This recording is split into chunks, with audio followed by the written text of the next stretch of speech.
Hey, truth be told, Captain Ron here. We're at the 2020 UFO Mega Conference in Laughlin, Nevada. And this gentleman, Brad Olsen, was on our show about a year ago. Contact, I think you were on last. And has been kind enough to sit down and talk to us a little bit. Now, the last time we talked at Contact, you had gone from Area 51 all the way to Argentina to Antarctica. Yeah, and back. And yeah, wow. What an amazing journey. Tell us what updates you have from Antarctica in the last year. Has there been anything else, any other news coming out of there? Yeah, I follow every news story that comes out of there. There was a crash going down to Antarctica a couple months ago. Is that right? Of a cargo plane going from Punta Arenas, Chile to King George Island, right across the Drake Passage. And they have not found anything. Wow. No wreckage, no bodies, no nothing. So I think it just attests to the difficulty of sea and rescue.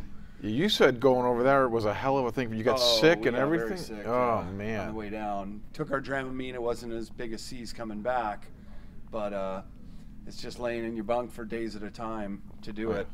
For you.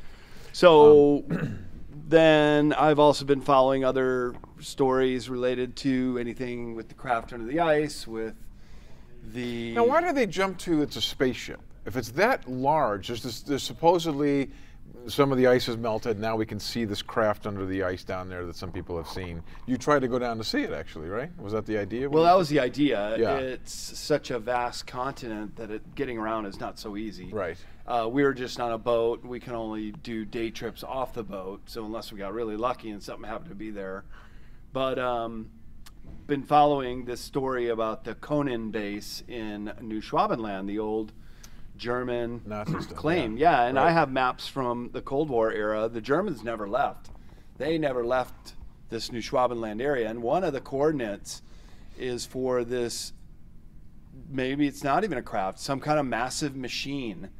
Right, and people call it the UFO or this craft, but it's so large, it seems to me like it could be something else. Like maybe it's a machine or a building or a plant or who knows. That's right. I showed in my presentation, and it is at the same coordinates of the Conan German base. Wow. So that's interesting. Yeah. They've known about it since at least 1986 when I got this map from National Geographic during the Cold War. So a recent development was the Farsight Institute with Courtney Brown and some of the remote viewers. They got to this coordinates and they got inside this big machine and they said it's definitely something manufactured. It's great big cavernous halls down there, and when you get those kind of confirmations, those data point confirmations, this is my leading candidate for if there is something really smoking out of the world under the ice, this is the place to go look for it. Wow.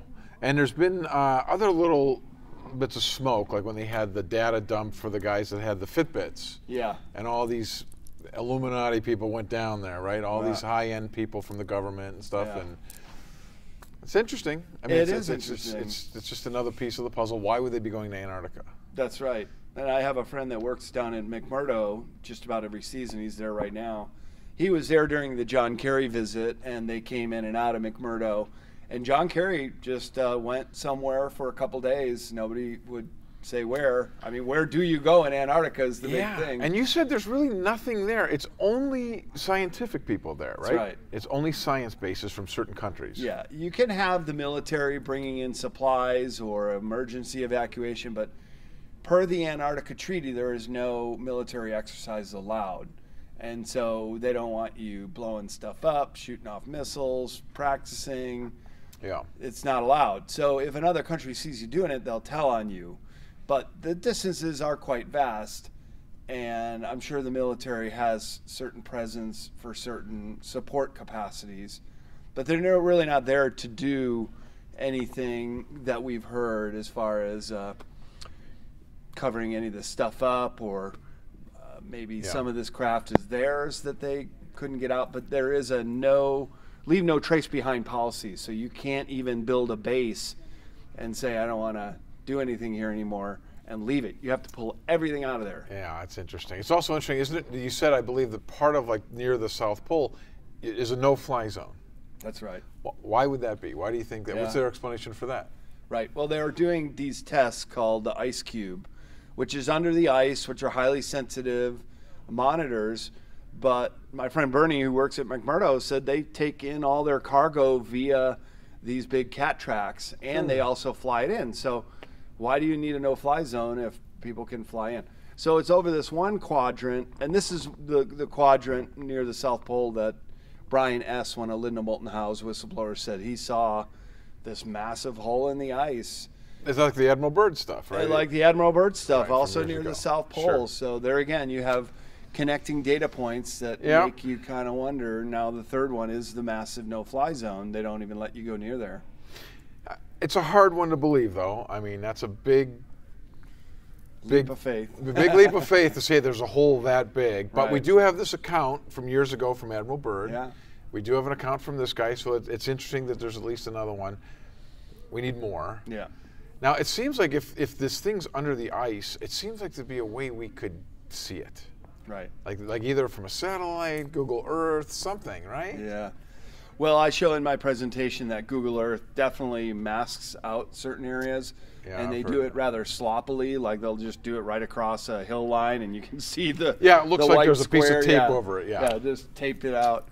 So that's pretty common. But on the other hand, then they give us these could be golden nuggets, or they could be red herrings, something that shows signs that there may be antediluvian civilizations.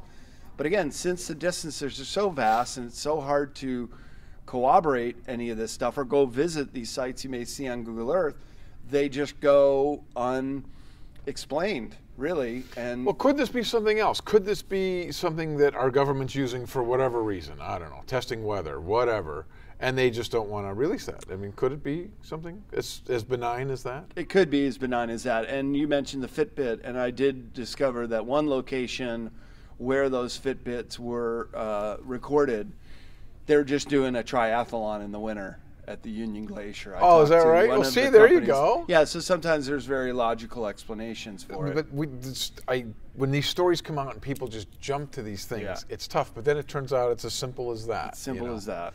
But it is interesting how many dignitaries were going down there. Well, that's a fact, and they were. And some of them were just disappearing for a couple days, too. Yeah.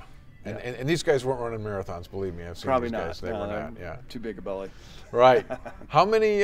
So, any other news about down there in Antarctica? Because there's talk about a pyramid. There's talk of other things that they're seeing structures.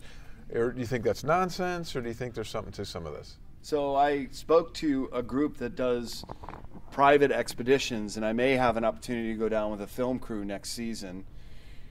They were looking at all the photos that I presented them, and they were able to pretty much discount 80% of them. And one of them was the classic pyramid that you see sticking out of the ice. Sure. And they use a word called nunatak, which is just an attractive rock feature sticking out of the ice. But the fact that it is four-sided, almost perfectly symmetrical, I asked, well, has anybody ever stopped there? Did you ever climb it? Did you ever get a sample? And like, oh, no, we just fly over it. We just see it in the distance. So that could be on the wish list for somewhere to go and check out. Do you happen to know Dr. Sam? Yeah. Okay. From the Bosnian Pyramid. I can't say his last name. It's Asanovic. Yeah, something like that. He says that we've got documented over 100,000 pyramids on Earth. Right. People don't realize that. And then the Bosnian one that he sort of scripted, I'd love to hear his opinion on the Antarctic one. Well, he was at my presentation, and he came up to me afterwards and says I gave a very well-balanced, fact-based, didn't speculate on my behalf what these things were, but just put it out there and said, hey, I can't explain these. These are the pictures that are out there. And I said, I just want you guys to make up your own mind. Awesome.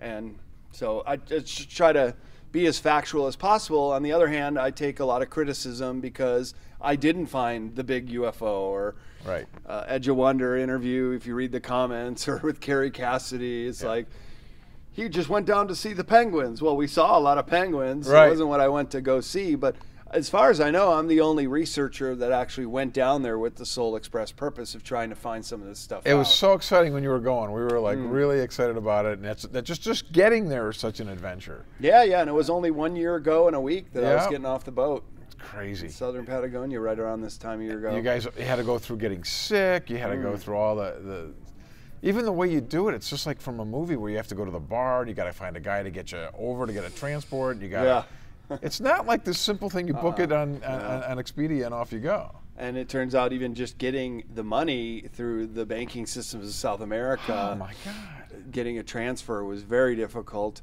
And we had to eventually just have to go to the ATM every day, and the max you could get out is $288. So it was $6,000 a person, and that is about the lowest you'll ever find. wow. Yeah, those prices go up to $20,000, $30,000, $50,000 on some of the cruise ships. So you're going back to South America now, right? So I came back from South America a year ago. I'm doing my presentation tomorrow on the mysteries of South America, including some new theories about how the megaliths were formed. And we're talking about Which ones did you look at? Which Well, just about all of them. Really? And, yeah, the Sacred Valley, Cuzco, Sacsayhuaman, Machu Picchu, Ollantaytambo, all the big ones. Right there. Pronounce that because I couldn't say it good either. Ollantaytambo. This to me is one of my strongest favorite pieces of evidence for something. Don't you think that's amazing? It's an amazing thing. Seeing it in person, give me a description of what that's like. Well, Brian Forster pointed out that it is one of the oldest, if not the oldest, continuously inhabited towns on Earth. And the reason he can make that claim is much of the town, the foundations are megalithic blocks. You walk around the town square and just these huge, massive blocks, and then inferior, they build on top of it. Yeah, inferior Spanish or even Incan rockwork on top of it. But you come into the town. And the cultures, Incas say this isn't us. They say right. that we built this, which is an interesting part. I'm sorry. But you go into town, and on both sides you see a lot of their ruins, especially on the one side with those giant terraces that go up to the Temple of the Sun. And there you have 65-ton blocks that came from a mountaintop on the other side of the valley. That's the one. How do you move those blocks? This is one of my favorite. Baalbek and that are my two favorite credible things. I haven't heard a good enough explanation of that yet. That's a long way to move an awfully big block. And then they have it with the little blocks in between so that it can handle earthquakes and stuff. Yeah. The engineering of this is incredible. Incredible. And what's it for? Right. Well, it's funny because oftentimes we'd have one of the standard archaeologist tours next to us and hear what they had to say, and then right over there is Nassim Harriman and Brian Forster, and what they had to say were vastly different. And so the old stodgy archaeologists who really don't have an explanation would just say it was an unfinished Incan artifact. But then you go around the side of it, and then there's inferior rock stacks on top of it. So somebody was building on the inferior, unfinished megalithic building. A lot of times those stories don't really make sense. But when we were talking with Nassim Harriman, who's a new physicist, talking about cold fusion as a way that the stone could have been extracted in a soft state, and then when it's fitted together, some of those most unusual connection lines, it is like those blocks were just melted in place together, and that's when you get the marshmallowing effect, and sometimes those little knobs on the lower part. Yeah. So it's like it was still drying, melting, and then It looks like they were clay, and you melded them together, and they fit so perfectly. You can't get it. That's incredible. Yeah. Incredible. And we see that in other places in the world too. We do in Egypt. But right there, it's amazing. And even stones that have like trowel marks in it, and impressions that people were molding the stone while it was soft. And since this is a solid stone objects, it seems to me that the scientific community could come to some consensus, because it's amazing how they don't really change. There's the old way of looking at it, and then some of these guys that you're talking about. I'm surprised they can't just study it and come to a scientific conclusion, because it's rock. It's not very speculative. It's right there. Right. You think they could just study it and come to an agreed upon answer? Right. Problem with stone is you can't carbon date it, so you never really can know. But sometimes it has the patina or the layer of lichen or moss, and sometimes that can be very old, the layers. So sometimes you can get lucky and get at least it's that old. And oftentimes throughout the world, Ron, everything's getting dated older and older and Yeah, older. it keeps pushing back. Yeah, Even his back. Bosnian pyramid seems to be later. 33,000 Isn't that years now something? he's dating it. That's incredible. If it's true, it's incredible. Yeah. Because when we went to 13,000 for Göbekli Tepe, or 12 or 13, that's the new furthest for the megaliths. Right. Now we're going to go again. It's amazing. Probably why he's gotten a lot of blowback, because Yeah. he's now dating his is older than all the rest. But for me, the Bosnian pyramid, what makes it so authentic is there's a whole series of tunnels under there. You can't just go there and fake tunnels. Come on, that was already there. Right. And then why you would they do that? Right. And then you get down there and all these things happen to people health-wise, the negative ions. The center of the pyramid is known to draw energy up and through it. Initiation chamber, like in the Great Pyramid with the King's Chamber. And they fill them in. Yeah. That's a weird thing too. Yeah. I mean, that's an incredible story. I really like that one. What did you find most intriguing about this last trip to South America? Which artifacts did you look at that you thought, wow, this is... Well, there's a great wall above Cusco called Sacsayhuaman, and those megaliths are bigger than any I've ever seen around the world. Wow. Those get up to 150 tons. Jesus. And they're fitted perfectly on top of other massive rocks. And then they also make patterns like the paw of a puma. So they're like even playing around with the megalithic designs to give us different patterns and animals in the rock. Is it amazing to be standing in front Truly of that? amazing. A dream come true, really, to actually bet. see it with my own eyes and be there right in front of the rocks. And then also the acoustic value. And then you can see how the grass plain area would have been, and still is to this day, used for ceremony and different kind of large gatherings. Inca people still go up there and do celebrations. What do they say down there Interregnum. about? Did you hear something unique about how it was done from the people down there? Do they have a different opinion? Well, some of them do, some don't. I mean, it depends who they work for, really. If you're working for a tour company and they tell you this is a script we want you to read, then they'll read it. But that was what was great about being with the Residence Academy, is because a lot of the people on the trip were also Locals? physicists or scientists. So yeah, we had a couple locals come along too, but mostly it was people from Europe or the U.S. and Canada. And they were smart as tacks, really incredible people. What did coming they along. think? How do they think these stones were moved of that They size? well, the whole concept then is of auditive levitation, of finding the frequency of a rock of this size and using some kind of auditive sounds which can render it weightless. And an example I give is how a opera singer can shatter a wine glass with her voice. So and we've there are seen them do it ways- in labs where Yeah, they do little tiny that's cubes, right. but they do it. I think it's up to a bowling ball now. Pretty sizable is that items right? too. Yeah, No and kidding. organic matter like frogs flipping around and Interesting. yeah. So it's getting more and more. So it's really only a matter of time before we say Get to okay, 150 tons. Yeah, now we can do a 150-ton megalith. Wow. Let's build another Sacsayhuaman wall. So that is the consensus. They feel that that's how it was done. Huh? In our group, we did. Yeah. Yeah, the cold Interesting. fusion to form the stones and fit them, and then auditive levitation to get them over from the quarries. Interesting. Brad, it sounds like an awesome trip. What do you got next? Just doing a bunch of conferences all the way through the summer. I think I'll be in LA for Disclosure Fest Oh, good. on June 20th. Okay, and then great. I'll We'll be be there. contacting the desert end of May, and I'm well going backwards, Beyond the Matrix middle of April, and then Human Origins early April. Awesome. So Want to give folks where they can find you? Yeah, come to bradolsen.com if you want to learn more about me. You can go to cccpublishing.com if you want to check out some of my books. I also produced the How Weird Street Fair, howweird.org, on Sunday, May 3rd in San Francisco. Yep. You've been doing that a long time. 21st annual Yep. coming up. Yeah, good for you, man. So, Hey, for Truth Be Told, I'm Captain Ron here at the 2020 UFO Mega Conference.